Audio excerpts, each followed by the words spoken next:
Hello. आजच्या व्हिडिओमध्ये आपण पाहूयात की मिझोथेरपी म्हणजे नक्की काय आणि ती कशासाठी केली जाते. तर मिझोथेरपी ह्यामध्ये दोन मेकॅनिझम आहेत. एक म्हणजे इलेक्ट्रोपोरेसिस आणि दुसरा म्हणजे इलेक्ट्रोफोरेशन. तर इलेक्ट्रोपोरेशन म्हणजे काय, तर इलेक्ट्रोपोरेशनमध्ये तुमच्या स्किनवरचे जे काही पोर्स आहेत ते टेम्पररी ओपन केले जातात आणि इलेक्ट्रोफोरेसिस या मेकॅनिझमने तुम्ही तुमच्या स्किनवरती जे काही serum, vitamins, amino acid, hyaluronic acid जे काही अप्लाय करणार आहात ते इझिली डिलिव्हर होतं, म्हणजे इझिली ॲब्सॉर्ब होतं तुमच्या डीप लेअर ऑफ स्किनमध्ये. तर ही आहे मिझोथेरपी मशीन. यामध्ये असे डिफरंट प्रोब येतात. हा आहे मिझोथेरपी हेड, हा आहे आईस फ्रोझन किंवा कोल्ड प्रोब, हा आहे इलेक्ट्रोफोरेसिस प्रोब, हा आहे आय पेन आणि हा आहे इलेक्ट्रोकंडक्टर किंवा पॉवर लाईन असं म्हणतात.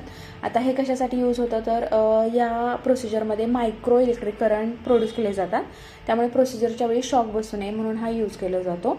आय पेन कशासाठी यूज केला जातो, तर तुमच्या आईसच्या आजूबाजूला स्वेलिंग असेल, थोडंसं इडिमा किंवा पफिनेस आहे, सॅगिंग वाटते आहे स्किन, तर त्यासाठी आय पेनचा यूज केला जातो.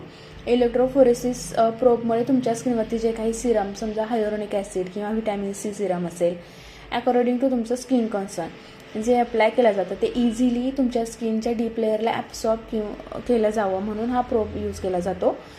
जे काही स्किनवरचे पोर्स टेम्पररी ओपन होतात ते क्लोज करण्यासाठी हा कोल्ड प्रोब किंवा आईस फ्रोझन प्रोब यूज केला जातो.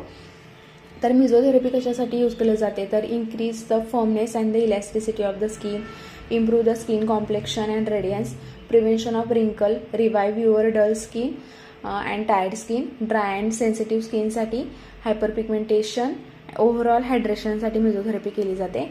आणि ॲलोपेशिया म्हणजे काय, तर मॅक्सिमम हेअरफॉल आहे, स्काल्प फिजिबल झालेला आहे, तर त्यासाठी मिझोथेरपी यूज केली जाते. हेअर ग्रोथ चांगली होण्यासाठी आणि हेअर फॉलिकल्सला ॲक्टिव्ह करण्यासाठी मिझोथेरपी केली जाते.